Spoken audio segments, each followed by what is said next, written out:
Hello, so 2025 is coming to an end, so I'm doing this video again where I share all the cool tools and things that I've used and purchased over the last year, just to show you some ideas, give you some ideas for buying for friends or loved ones. I know my wife doesn't know what to buy me, and I always say don't buy me anything because I just get it myself, but I thought this might help other people. And if you're wondering what I'm giving her for Christmas, it's this moustache. So the last two videos I've done or published on YouTube were about kit things. This is a StewMac Les Paul kit, which Gibson told them to stop selling, so they've stopped selling it, which is thanks Gibson. And the other one after that was a kit speaker cab. Check out those videos, but I really like kits, and I'm a high-end luthier. And it might seem to you or to other high-end luthiers that like a kit guitar is beneath you. Well, I'm working on a video that is going to talk about all that, and keep an eye out for it, but they're not beneath anyone, I don't think. Even the highest end luthiers get something out of a kit. The StewMac do electric kits, which I really recommend because they're really quick. And I really recommend, if you're like me, a high-end acoustic guitar luthier, a kit electric guitar is really good. And again, that video that I haven't made yet, or haven't finished yet, will deal with all this. But StewMac sell electric kits, acoustic kits, which would be good for someone wanting to get into building. Mandolin kits, violin kits, ukulele kits, they've got kits galore. StewMac, I just saw they're selling kits, not this one, but they're selling the Strat and the Tele kits and the Jaguar and Jazzmaster kits for I think $100, which is crazy cheap. Typically just a piece of wood that's going to be a future guitar body is like close to $100, so how they can do a whole kit for $100, I don't know. But yeah, I don't know how long that goes on for or anything like that, but consider a kit. They're fantastic. They've also got some amp kits which are really good. I've got one new amp to build from them, and I'm really excited to do that. And I also did a deluxe reverb amp kit, which I'll do a video about in the coming months. And they also have pedal kits. Briefly, the thing I love about kits and why I think they're really excellent to give as presents for luthiers is that if they do, like me, an acoustic guitar job, and then you buy them an electric guitar kit, it takes them out of that mindset of acoustic guitar building or repairing and gets them into some other place. And I found it really beneficial. So I really recommend kits, and again, look out for that video where I'll be talking about personal stuff in the future. Another thing always on my list is a membership to Guild of American Lutherie. They've been giving the luthier community a lot of resources over since the late 70s. The big red books, the collections of those, and the membership really helps them out. So consider that. Another thing is the Luth Group, which is a newer, basically like the Guild of American Lutherie, but it's a newer, more interactive, hands-on, immediate version. And they've got so much information that I really think the Luth Group is basically the way of the future in regard to lutherie learning, at least for repairs and stuff like that. I think their membership on Patreon is like $5 a month and maybe $10 a month, the two different tiers. And it just gives you access to so much information. If you just buy like 1 or 2 months, it would get someone hooked and they'll love it. So I really recommend the Luth Group. Another way to go about learning about lutherie, if you know someone who wants to get into it and hasn't yet, is to do online courses from Lutherie Academy. It's hosted by Robbie O'Brien Guitars, and he's got courses. They range from like 30 hours down to about 30 minutes. And I think the price range is like $50 to $437, I think, which is a very specific cost. But he's got everything from an acoustic guitar build course to electric guitar, classical, flamenco, archtop, just any instrument you can think of, ukulele, violin, whatever. Just check out their online courses. There's so many. If you give one to somebody who's an inspiring luthier, repairer, something like that, there's something for everyone in there, so check them out. Some other new things that I've got this year, which I don't know why I never had them before, was one of these, which is a electric string winder. This is by Music Nomad, this is by Skill. There's various things, just a cordless little drill here.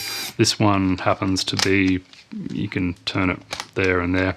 I don't know if this one's better or worse than anything else, but it's the one I got and it's good. And this is rechargeable as well. In regard to flashlights, there is a problem when you're in a guitar and you're trying to illuminate the top, and you put a torch like this or flashlight in to pretend this is inside a guitar, and that flops down. So I bought this mini light, which is way strong, but it's also flat. So when you put it inside a guitar and you lay it on the back, it just points straight to the top or the inside of the top. So you're not counting on the illumination of like a round flashlight bouncing off the side. And so it's really good. You get a lot of illumination with that. And I think it's got a magnet there, so you could, if you wanted to, stick it to the side or stand it up. These are like $20 and really good. I think this one was 20 or 25 as well. And this is also rechargeable. Some new clamps I got are from Northfield Clamps, which is a mandolin company in Canada.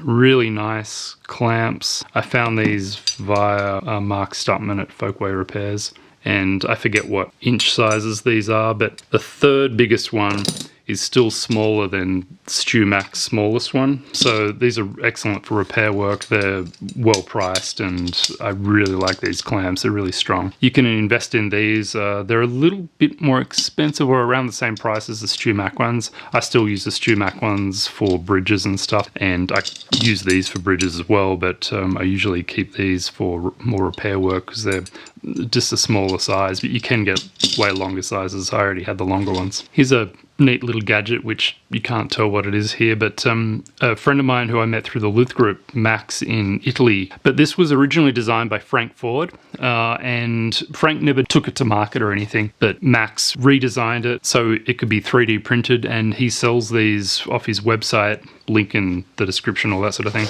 But what it does, so pretend this is a guitar top, which it might be one day.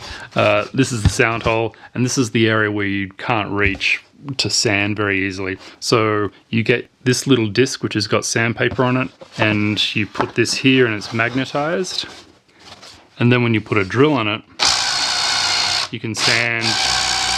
So that is really, really good for being able to sand areas on the inside of an instrument that you just can't reach, or are very, very awkward to reach, or sometimes a place that's reachable, but it is just super awkward to stick your hand in a sand hole and be sanding back and forth with a little block. This thing takes care of it. It's so good. I got two, and I've got different grits on each of the little sanding pad things that go on the inside. Really good. I think these are like $25 or $30. $30 might sound a little bit much for a tiny little thing like this, but stick your hand in a dread and try and sand the back, and do that for 10 minutes and see how much you're willing to pay somebody to do that job for you. $30 is an absolute steal for these things. Really well made. All right, the next part is more about kind of safety. I've got this countdown timer this year, and I really love it because sometimes I'd plug in my hot high glue pot and I would forget about it and it'd be on for 6 hours. Sometimes I'd be laying in bed at night trying to get to sleep and I'd be like, I think I left the freaking hot high glue pot on. But this, you can just plug the pot into here, this side, then this into the wall, and then you just press the 1 hour button and it'll only stay on for an hour, and it's got 15 minute, 30 minute, an hour, 2 hour, 4 hour, 6 hour. So it's just a really good safety device. You can also use this for like a heat bender, heat blanket, that sort of thing. Just anything that heats up. I think it's a really good idea to have one of these, and these are like $20 for two, I think I got, so really well worth it. And speaking of forgetting things, sometimes when I'm in the workshop, I'd go out and just forget to come back and turn the lights off, and I would realize that people could see in the windows and it's just a big security risk. In the daytime, I've got a mirror film on the windows so people can't see in, but at nighttime with the lights on, people can see in. So I got a smart switch, which is just a light switch, but it's Wi-Fi operated through an app, and now I can turn my lights on, but I can just turn them off. Super easy. I can check if my workshop lights are on or off. But what I've done, I've also set a schedule so my workshop lights just turn off at 6 o'clock, and then I don't have to worry about it. And they turn on again at like 7 a.m. or something like that. And it's a really good security thing. With houses that were built before the 80s, you've got to get a non-neutral switch, and I'll leave a link in the description of the things. If you have that, you've got to get a little bridge thing, and it's about $45 for the whole thing. It's like 2 wires you've got to install, and then you download the app. It's really good. I really do recommend it if you've got like a Windows that neighbors can see in and stuff like that. It's a good security feature. And another security feature, this is the security section, is these hygrometers by Govee. They are linked by Wi-Fi or maybe Bluetooth to my humidifier, and I can check through the app what humidity my workshop is. So when I go away for a weekend or go on holidays, I can just check from anywhere in the world my workshop humidity and ask someone to come over and refill the humidifier if need be. So that is excellent. You need a smart humidifier or some sort of gateway thing. I'll leave a link in the description again of all the things that I've got that connect everything. This ultrasonic humidifier is pretty small. I think it's like 5 or 6 gallons, but it keeps my 400, I think, square foot workshop humidified to whatever I want. It's in the 38 to 50% range. It keeps it there, no problem. And thing to look out for with humidifiers is make sure that they're top loading, because it really gets annoying if you've got to take out the reservoir at the back and go to the kitchen, and it's way easier to have a gallon of water ready just to tip it into the top. There's probably other brands, I don't know, I just went for Govee. So as always, there's a book section, and I've got, these are actually mostly older books, but ones that I just recommend. They're just the gold standard, except for this one, although I guess it's a gold standard. This came out maybe a month ago, Telecaster 75-year anniversary. It's a really nice, beautiful book. It's cool. It's only $30 or something, but it's just something that your loved one probably doesn't have, and it came out like 5 seconds ago. The complete guitar wiring book. This is the only guitar wiring book you need. Just buy it and you will be happy. It's the best book. The Span's Guide to Gibson. This is one of the most boring books you'll ever find, which isn't a good selling point, but it's got all the phone numbers of many of the guitar batches that Gibson did. This is for guitars from 1902 to 1941, and someone came in with, he thought he had an L00, but I looked it up in here and it found out it was actually an L1. It's just another thing that you can use to identify old guitars with. It's really good. I don't know what it costs, like $30 probably, so well worth having if you're doing repairs or doing vintage guitar stuff. A friend of mine, shout out to Nick, he gave me this. It's been surprisingly helpful and interesting to look through it. I think these are like $30 too. Seems like books are all $30 apart from the next one. But price guide, you don't need to buy every year of this, but you know, every couple of years. Interesting stuff. This is my favorite book of the year. It's an absolute masterpiece, I reckon. It's this. If you're into guitar repair, this is a must-have. It's so good. Pat DeBoro, he works only on Martin guitars, Taylor guitars, and I think Collins guitars. That's all he does. And this is just littered with priceless stuff. It's just an amazing book. I think this is $50. I actually thought the first print run of this had sold out, but I just checked on Amazon and it seems to be still available. But I know he's writing a second edition to it with some added stuff, but that might be a year or two away. So get it. Just get it. Just stop watching this video and get that book. Another book which is a little bit pricier and also on Martin guitars is the Hutton's Guide to Martin Guitars, 1833 to 1969. This has got every detail of Martin that you would ever want. It's just got so much stuff in it, so much information. If you repair vintage instruments, then you absolutely need these two books. If you are just interested in the history of Martin guitars, this is still an interesting book. It's just got so much stuff. It's fantastic. I really, really recommend this one too. Another Gibson-y one, really good book, Gibson's Fabulous Flat Tops.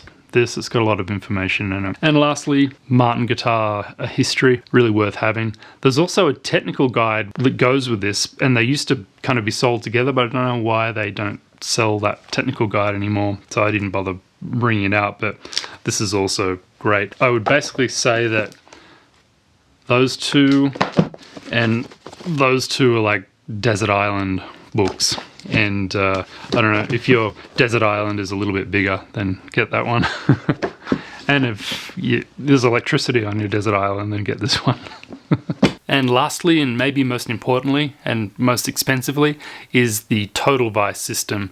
All the Total VISE stuff is handmade in Montana by a guy who loves to weld metal bits to other metal bits and come up with strange looking contraptions that just make repair work and some elements of building really, really easy. It's a fantastic system to start investing in. The nucleus of the Total VISE system is the red docking station and the blue crossover mini. And when you've got those two things as a base, if you add a VISE or the small shop Luthiers finishing station, it allows you to manipulate an instrument in whatever direction that you want. And if you're doing repair work on guitars or smaller instruments like violins, ukuleles, and even up to cellos, the proper workstation allows you to hold the instrument, and with those other two things, you can literally move the instrument in any direction, so you can be working with it face up or butt up or whatever. It's just an amazing thing. It's also really good for builders because you can fret under string tension as well.